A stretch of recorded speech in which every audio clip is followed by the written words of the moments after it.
The teen heartthrob of Dragon Ball has always been Future Trunks. But why? What makes Future Trunks so damn sexy? Well, on this video, we're going to attempt to answer it. And there's only one person in all of the 12 universes who's credible enough and qualified enough to answer this question. You'll find out who next. I've come back from the future to warn you that if you don't subscribe to Geekdom 101, your future is grim.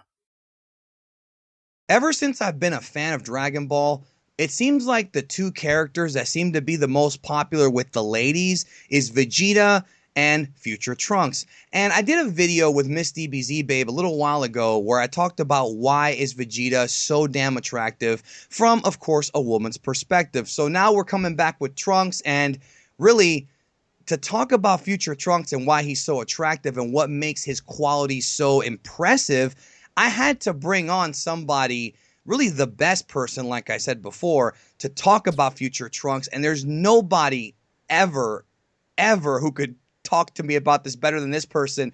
Please welcome the legend herself from TempleOTrunks, the really the longest running, I would say the longest running singular character fan site in our community. I can't even think of another one that's been around longer. And from, of course, the KANZENSHUU podcast, and you've heard her many places, I'm sure. Please welcome Mary. Hello, Mary. Hi, that's quite the setup. I hope I can live up to that. Wow, I don't think I've ever been called a legend in my life. That's pretty sweet. Well, I have a lot of respect for the generation of the turn of the century website constructors and community, because it was like I feel like you guys, and I was there for a lot of that too, just as a viewer. You guys kind of put the food on the plate for everybody to eat, and now everybody got really creative. People always tell me all the time, and a lot of my peers, you've inspired me, and you guys, that's great. Yeah, and you guys have There's a lot of blood, sweat, and tears, a lot of like nonstop trying to think of new creative ways to bring fun content to people. And it's the same thing nowadays. It's just evolved to mostly, videos and stuff, which is awesome. Yeah, or websites too. I mean, I don't think it's ever going to I think this is here to stay. So, but let's talk about Trunks. Now, TempleOTrunks is making a comeback. I'm going to leave the social media links down below so folks can get a hold of you, because Trunks, Future Trunks, is making a comeback. Now, no disrespect to Kid Trunks, even though,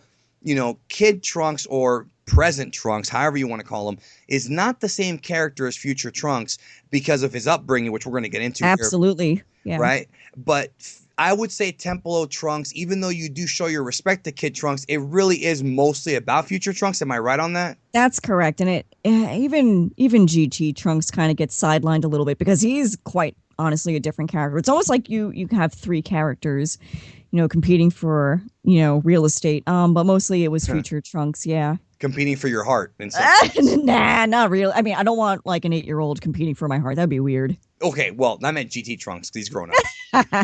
He's okay. a goober. No, he's funny. He's got his moments. Well, he's the president of Capsule Corp, which, that's already impressive enough, But it was funny how GT kind of portrayed Goten as the ladies' man and not Trunks. I did find that interesting. Oh, that was hilarious. Yeah. Yeah. It's quite the swinger. Now, for Trunks, all right, I wanted to ask you, what is it about Future Trunks that you find so appealing? So I don't want to really say like sexy is a good word, but what is it about this character that has made you gravitate to him for so many years? Right. And you're right. It's definitely not so much the physical. I think, especially now that I'm finding myself rereading the manga, and I'm going to set this up with just a little bit of like modern context. So I'm rereading the manga with like a different mindset. I haven't reread it for a few years, and I'm thinking that Tenshinhan's pretty cool. Like, I don't remember Tenshinhan being so cool.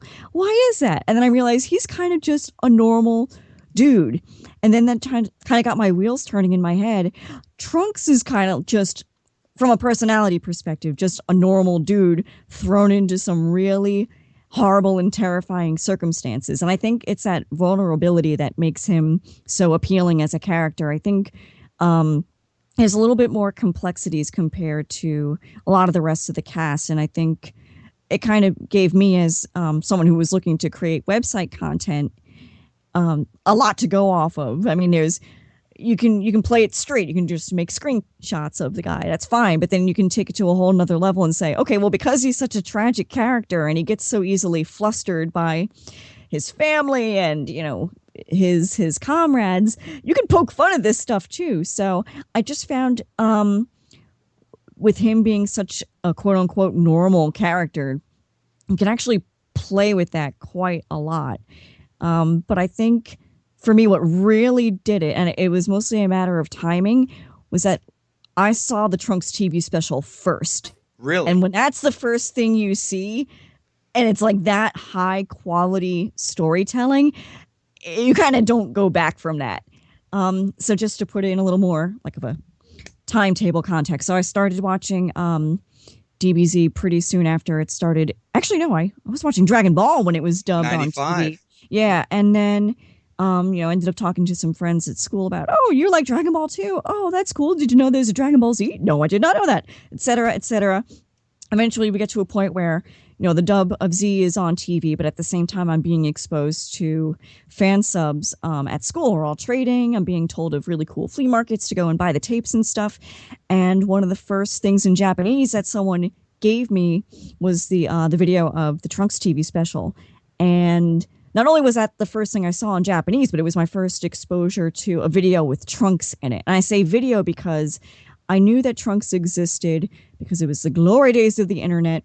And when you're getting newly obsessed with something, in my case, it was trying to find anything and everything related to Dragon Ball Z, you're online and you're spending hours just reading about this stuff that's not yet in the US. So as you're reading and you're researching stuff, you come across these images of people in the cast that you haven't seen yet. So, of course, there's this cool looking young dude with a sword and purple hair. What the heck is this?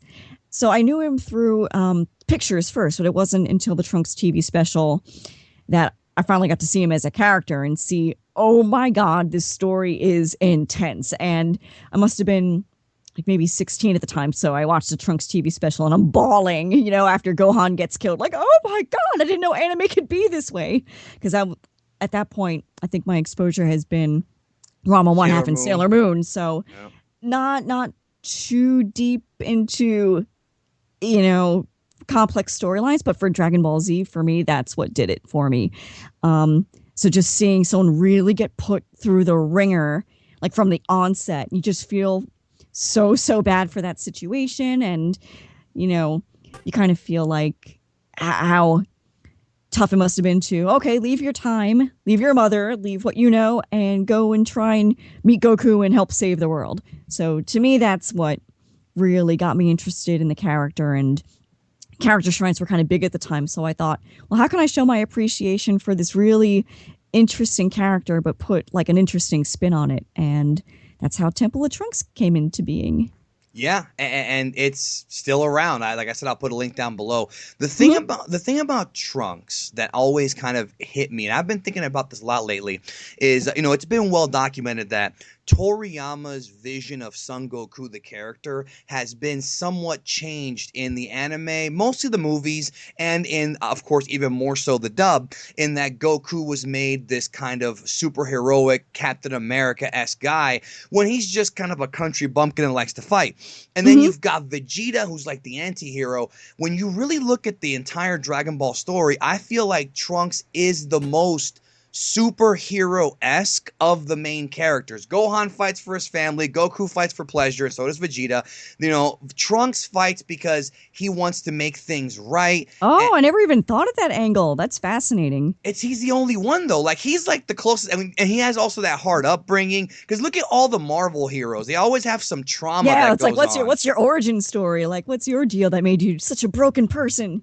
Right, and then tragedy up in here. Yeah, and Vegeta's was that he was a slave his whole life, and but Trunks I think is the most powerful, and that's crazy that was your first exposure to Dragon Ball, because I would say that's the darkest story. I would say that's why. Yeah, I mean that's why I said like you can't turn back from that. Like when that's your first exposure to Trunks, and you see it from the beginning, it's like it doesn't get any better than this, But you're right. I think it's that combination of he's legitimately trying to do good, but he's also the most normal and without character flaws, I guess, compared to the rest of the crew, which is He's kind very of interesting. unselfish. He's very unselfish too. He's just like caught in the mix. He's just a guy caught in the middle of this nonsense. So it's kind of interesting to see how just a quote unquote normal, albeit, super strong person, deals with their surroundings. And I've noticed too, about the whole unselfishness is that one of the themes in the Cell arc from start to finish is just how damn selfish everybody is. It really is. I know, again, Toriyama never intended for the series to be this deep, but it is. Kuridin wants the girl. He doesn't want her to die. He's conflicted, so he selfishly breaks the remote knowing that it could screw up everything. Vegeta, selfishly, because I want to fight them. Gets me every time. Every time. Every time. Multiple times in the series. Goku, again, Bulma says, why don't we take out Dr. Gero ahead of time, and then none of this would happen. Oh, no, we can't do that because we want to fight them. Trunks is the only guy who's like, especially when he comes back the first time, when he's pretty much screaming at everybody, don't let them awaken. Don't let them awaken. Don't wake them up or whatever. Yeah, voice of reason. The only voice of reason. Voice of reason, right? So that's... Yeah. Yeah. Does that, my question to you is, what kind of qualities does Trunks have that make him attractive? Pretend that you took the character of Trunks and put him in the body of a human man. What characteristics that Trunks has do you think would be attractive to a lot of women? And by the way, folks, start taking notes now. That's so wrong. It's so funny because the way I'm going to describe him, it's almost going to make him sound like the most boring dude on the face of the planet. But I guess ultimately it comes down to he just seems like a person you could talk to easily, and he's not going to put up a front, and what you see is what you get. But he also seems like he's hiding something a little bit, like, oh, he's a little damaged. Not that I like my men damaged, just saying. Okay. That's not what I'm looking for in real life. He just seems very considerate. That's the word I'm grasping for, considerate. He also seems very aware of his surroundings, which I think is pretty important. Being oblivious or not very self-aware is kind of obnoxious. And he seems to, if he was a real person, he seems aware of what's going on at all times, which is pretty amazing. I mean, it's a good quality. I just wanted to add too is that, I know we're not talking about physical here, but I mean, he does have a cool freaking sword, a cool jacket. I mean, the haircut, I don't know. It's so 90s. It's so 90s when I look back and think this was the look of the day. When I think back about, in high school when, DBZ was huge, it's like, no, guys really did wear their hair like that. So I guess Toriyama, you got to give Toriyama some props for being able to incorporate some of that 90s look in what's essentially a fantasy martial arts show. I mean, I think Trunks from a character design perspective was Toriyama infusing his own sense of what he thinks is cool, or what young people in Japan at the time would think is cool, which would be, I guess, baggy jeans and that jacket and the split hair in the middle kind of look. Yeah, maybe not the bangs, swords about. Yeah, and he's buff. I can never get my hair to do that. Right. Not too buff, and maybe that's a good thing too. Maybe it's the fact that he wasn't too buff. Well, at one point, he does become too buff. That's true. And that worked against him, which I love that as a plot point. I think that really says something like, look, just because you get buff, bro, that doesn't mean it's going to really help you in a fight. Well, I just love the fact that, number one, just to add to what you're saying, that he discovered, Super Saiyan grade 3, I suppose, and he didn't tell his father. And then later, and it's just cool. I love the whole thing where he wants to protect his dad's feelings because he's obviously got some daddy issues, right? But he still cares about his dad. And of course, we don't see Vegeta care about him until he dies during the Cell game. And then we see him, great scene, by the way. And then we find out that Vegeta did know about Stage 3 or Grade 3, but didn't want to use it because he knew that it was too slow. And it's like, I love that dynamic because Vegeta's my second favorite character, and I like him for all the reasons that make him the opposite of Trunks. And that dynamic of the two of them together is just so fun to watch. Just seeing them go at it and seeing just that disappointment of Trunks trying to break through to his dad and trying to get him to relate to him, and it's just not working. And then when he finally dies and Vegeta gets so upset, that's the payoff. That is the payoff of that dynamic, and it works.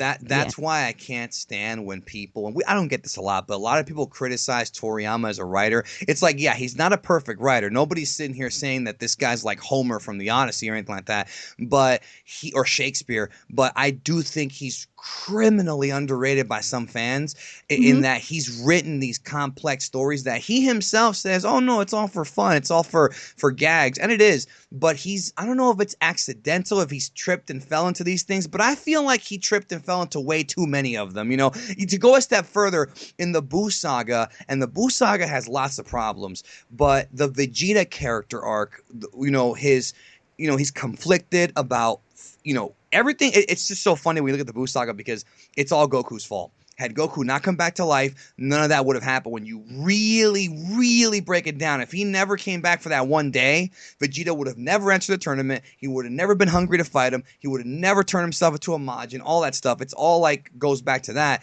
And then at the end, when the Halo, disappears and Vegeta gets brought back to life by the dragon, it's like, okay, that's the payoff of Vegeta's character. It is. And then you also just reminded me, I mean, we get a great Trunks and Vegeta moment. Probably the second, actually, it might be the best Trunks and Vegeta moment is in that part of the story as well. Which one are you talking about? When the kid Trunks and Vegeta are hugging, and then Vegeta knocks Trunks out. That's right. Before he sacrifices himself. And it's like, oh crap, he actually does care as a father. Energy like the cares, first two. Yeah. The second time we get to see him like that. These two don't. Yeah, I loved it. It's just very good stuff. Now, a couple more questions before we get out of here about Trunks. Now, which version, because there's slight differences here. There is, yeah. And I was trying to run through my head of like, what are the different versions? I mean, from the obvious, which is, present Trunks versus future Trunks versus GT. Yeah, there's all these other different versions of future Trunks, too, that I was trying to remember in my head. Well, that's actually not what I was going to ask you. Okay. I jumped the gun. It's all good. I was going to ask you about the story of Trunks. There's the manga version, there's the anime version, and then there's that filler episode version, which is slightly different. I was going to ask you which one of those three you think is the best in your opinion. Remind me about the filler version. I'm not sure what you mean. Well, there was like an episode. Oh, I forget the actual episode number off the top of my head, but it's the episode where he's about to fight Cell, and he talks about, I will never allow my future to turn out this way. And and it's a flashback stuff. That's right, because I abused that footage like all hell when I was making AMVs. Yeah, it's all purplish. Yeah. I guess the anime version, because that's why this is so bad. Because I saw it first, that's what I love the most. Oh, but no, you went to that level. But I also, I've only read the manga maybe 2 or 3 times, admittedly, and I've watched the anime, especially those episodes, because that's what I was buying at the time first, all those fan subs, and I watched them over and over and over again because I thought, oh my god, this is so cool. So that has a soft spot in my heart because, saw it first. And plus you get to actually see, a voice put to the character, and the characters are moving and they're interacting, and it's just an enhanced version of the manga. So yeah, I'm gonna have to say anime. Yeah, I think the special. Yeah, because to me, like, the scene, I mean, let's be real, the scene, like you mentioned earlier, the scene where Gohan is dead in the raindrops and everything, that might be the saddest scene in the whole series. I mean, I can't. It's so well animated too. I cannot freaking get over it. All this time later. And it's going to be a feature part of Xenoverse 2, which will be interesting. That's going to be one of the big missions, supposedly. Last question for you, okay? What are you most looking forward to now with Future Trunks returning to Super? Actually, it's a 2-part question. That, and then the other part is, do you think, and I'm a little apprehensive about this, but I'm being very real with you about this. I wear my heart on my sleeve.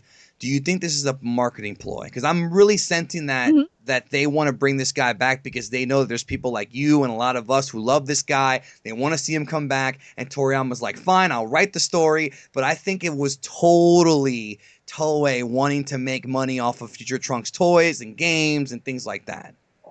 That's a great 2-part question. Very good. I am most looking forward to seeing how they can do something with the character that they maybe haven't, taken advantage of before. I don't know what shape or form that would take. I would love to see Trunks more in like a leadership role.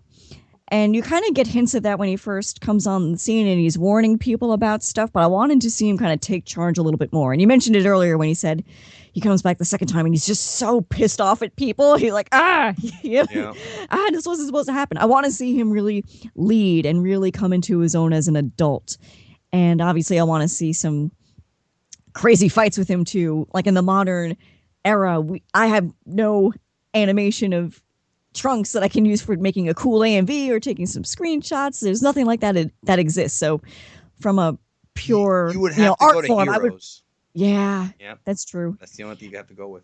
And I agree with you. I think it's a marketing ploy. I work in marketing, so I can appreciate it, to be honest. There's a part of me that's a fan that's like, oh, does this reek of a little bit of, it's forced? Then the part of me that's, a professional says, oh man, that's so cool. I would totally do the same thing if I was in their situation. But I will say, even if it is marketing, I get the sense that it's going to feel natural. Or at least I hope they make it feel natural. Yeah, there has to be a reason why this guy came back. Because the last time we saw him, I also have to wonder, like, from a storytelling perspective, what else could they do? I mean, we've already had the main characters power up a gazillion times already, with the new forms, and we've already gone off to deep space and we've seen some crazy stuff. So if I were the writers, I would think, well, what can we do to, ground it more? What can we do to bring it back home? Oh, let's bring back a character we haven't seen in a while. I think it actually makes a lot of sense logistically.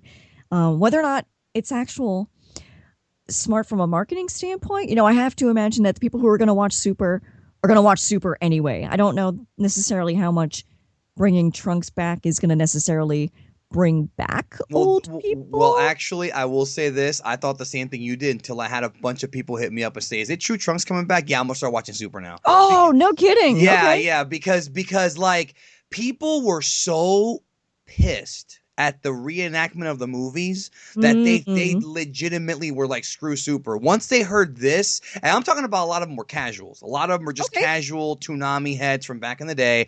They're coming back. So it's worked. It has to work. At least to I don't know how big of a degree, but it has worked. Like, I've seen them. LaughingStock Media, one of my buddies, his sister, super casual fan, hears that Trunks coming back. She's on board for Super now. Think about that. That's great. So. I think that's so cool, though. It's going to bring people back. It's going to get people hopefully in for the long haul if the storytelling is good, and if the story and the characters are firing on all pistons, then fantastic. If Trunks is a catalyst for that, then I am very proud as a fan. And plus, we get to see Trunks interacting with Kid Trunks, which I think will be fantastic. I think, you know what? It's going to be all the stuff that, in particular, Trunks fans have always probably written about in maybe fanfic form or have always speculated about. We actually get to see, hopefully, I really hope we get to see this play out on a week-to-week basis. And I think it's just going to be incredible. And I really hope, I'm not getting my hopes up too much, but it's so cool to be a fan in 2016, and all this stuff in Super is happening now with, a character we haven't seen in a long time. I think it's great. I think Heath used the word cautiously optimistic. I think that was the word that's used a lot. Yeah, that's fair. I mean, it's just going to be funny seeing him when he sees 18 and he's going to be like, and Kudadin, and he's going to be, wait a minute, you're married? Like, I will say I would get disappointed if they didn't take the opportunity to make those kinds of connections and nods. I feel like that would be such a missed opportunity if they didn't, address, and here's 18, and yeah, be totally okay with it. Or, all these different angles. I want to see him interact with Vegeta. I want to see, God, even Bulma's mom. I remember how she would always hit on him. That stuff was hilarious. Yeah, not knowing that was her grandson, even in DNA only. And also the interaction with Trunks and Beerus could also be fun too. See, the thing about this story, Mary, is that they're saying in the pre-production that it's this Goku Black or whatever supposed to be such a threat that even the Omni King has to get involved. And that's the part where I'm trying to wrap my head around, like, what could be so dangerous that even the guy who can wipe out all 12 universes with the blink of an eye has to get involved? What could this possibly be, this Goku Black? And that's the most intriguing part. So yeah, definitely to see how everyone interacts in that kind of situation. It's gonna be fun. It's gonna be fun. It'll be awesome. We'll see how it plays out tonight. But thank you, Mary, for taking some time to talk to me. I really appreciate it. Oh, thank you for asking me. I'm just thrilled that people even remember the site. It blows my mind. And you know what? When they announced the news about Trunks, it was in You the got news blown of up, that right? moment. Well, I did get blown up, but I also was very grateful that I made the decision to just leave my site online, because even though it's been online, I haven't updated it in 8 years or so. April 26, 2008. Yeah. So it was kind of like, everything happens for a reason. Just keep that thing sitting there. I don't have to do anything with it, but people can look back fondly and say, oh, I remember when I was a kid and I went to that site. And you know what? It's all coming together. It's great. Yes, and that website is TempleOTrunks.com. Not Temple of Trunks. People get that mixed up. Take the F off of the of. It's TempleOTrunks.com. It hasn't been updated, but that's okay, because there's probably a plethora of new Dragon Ball fans who have never even been to the site, and you should go to the site. Check out there's so much It is content. a relic. It is such a relic, but you can kind of treat it like a time capsule. Like, oh, this is what fan sites were like back then. Okay. Yeah, and not to mention, and I've said this before off air, but not here, you were, with TempleOTrunks, the first person I can remember who brought up the Harmony Gold dub. I would have never known about that. That is like my claim to fame. I have to say, I'm so proud of that. Like, just as much as I am proud of having made TempleOTrunks, but the fact that I brought this content to an audience and looking back on it and being like, oh my God, I was sitting on a gem and I had no idea. Right. And if you want new updates on TempleOTrunks, of course, the Twitter is twitter.com/TempleOTrunks. That will be updated frequently. So that's right. There you go. All right. Well, thank you again, Mary. I'm so humbled to talk to you. I mean, you're every time I talk to somebody from that era, it always brings back fond memories. And I have weird feelings, because even though I'm happy the way technology is now, where we can watch Super every week, even though we're not supposed to, we can watch it every week and, talk about it, discuss it. We couldn't do that back then. It's always, I do have memories of just collecting a tape, putting it in the VCR, and not knowing anything, and trying to piece together the series. That's half the fun. Right? It's like watching it in order is like great, but watching it out of order had this weird charm to it, because then you're trying to fill in the blanks. It was very charming. Yeah. It was a Christmas. You open up this box. What am I going to get today? And then you had the box art that was all custom made, printed out on an old printer. It's so ghetto. It was, but it was great. It was awesome. I love it. I wouldn't trade it for anything. No, me neither. All right. Well, thank you. And thank of course, you. anytime, guys, check out the website, and we'll catch you down the road.